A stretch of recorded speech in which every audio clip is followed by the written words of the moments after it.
Tu sais coder en Python? Ok. Mais est-ce que ton code donne l'impression d'avoir été écrit par un pro? Parce que spoiler, non. Même si ton programme fonctionne, s'il est moche, mal organisé, illisible, personne ne voudra y toucher. Dans cette vidéo, je vais te montrer les bonnes pratiques. Pour cela, je me suis appuyé sur des conventions officielles PEP 8 pour rendre ton code plus propre, plus lisible et carrément plus pro. On va parler modularité, nom de variable, typage, commentaires. Tout ce qu'il faut pour passer du code amateur au code développeur confirmé. Et reste bien jusqu'à la fin, parce que je te partage aussi des outils gratuits pour formater ton code automatiquement en un seul clic. Allez, c'est parti. 1. Modularité. C'est quoi la modularité? C'est simplement le fait de diviser son programme en petits blocs indépendants, appelés fonctions, classes ou fichiers, chacun avec une tâche bien définie. Ça rend ton code plus clair, plus lisible et surtout plus réutilisable. Imaginons un petit programme pour gérer une bibliothèque, avec des fonctions comme afficher les livres, emprunter ou rendre un livre. Un débutant mettrait tout ça dans un seul fichier, parfois même sans fonction. Mais un développeur pro, il crée des fonctions bien séparées dans plusieurs fichiers. Résultat, son code est réutilisable, facile à maintenir et bien organisé. Et même dans l'écriture, il fait attention à certains détails. Il laisse 2 lignes vides entre chaque fonction, une seule ligne vide entre les méthodes d'une même classe, et ne met pas plusieurs modules dans l'importation sur la même ligne avec des virgules. Par exemple, ça c'est correct. Et ça, c'est à éviter. Avant de continuer, pense à t'abonner, à lâcher un petit like, ça fait toujours plaisir. Et j'ai aussi lancé un compte TikTok, si tu veux encore plus de tips en format court. 2. Variables. D'abord, choisis des noms de variables cohérents et explicites. Au lieu d'utiliser des noms comme x, y ou i, préfère des noms clairs qui décrivent ce que contient la variable. Ensuite, respecte la notation des variables. Utilise des lettres minuscules pour les variables classiques et des majuscules pour les constantes. Chaque mot est séparé par des underscores. Voici un exemple. En ce qui concerne les chaînes de caractères, pas besoin de se compliquer la vie. Que tu choisisses des guillemets simples ou doubles, l'important est de rester cohérent dans tout ton code. Évite juste d'abuser des backslash qui rendent la lecture difficile.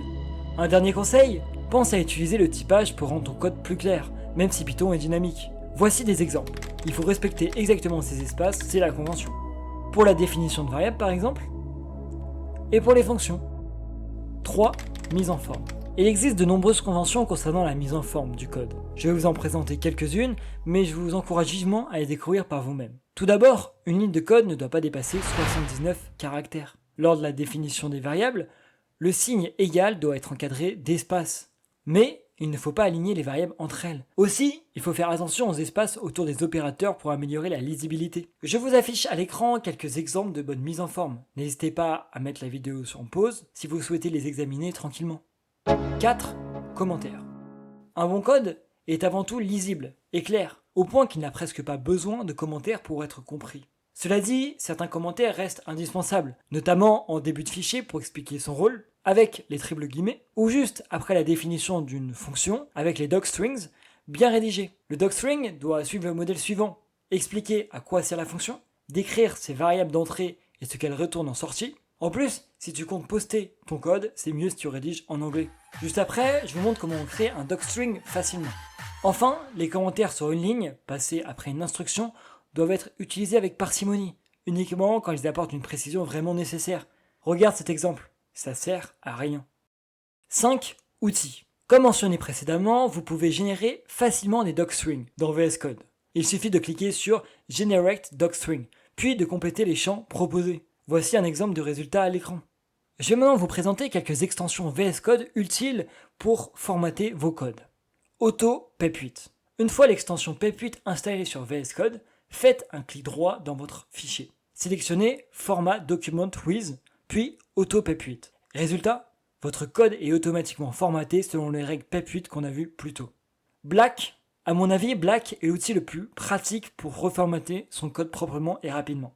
Il applique les bonnes pratiques automatiquement.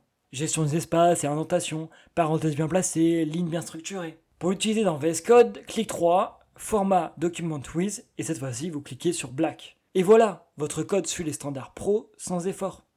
Flake 8. Flake 8 est un analyseur de style. Il permet de détecter les erreurs de style, les lignes trop longues, les imports inutiles ou encore les conventions mal respectées. Ce module va vous permettre de vérifier si, par exemple, Black ou PEP 8 ont bien formaté votre document. Comment utiliser Flake 8? Installe-le avec la commande pip. si ce n'est pas déjà fait. Ensuite, dans le terminal, place-toi dans le dossier de ton projet et tape simplement Flake 8, puis le nom de ton script. Il te retournera une liste d'avertissements. Tu peux aussi l'intégrer directement à VS Code. Conclusion.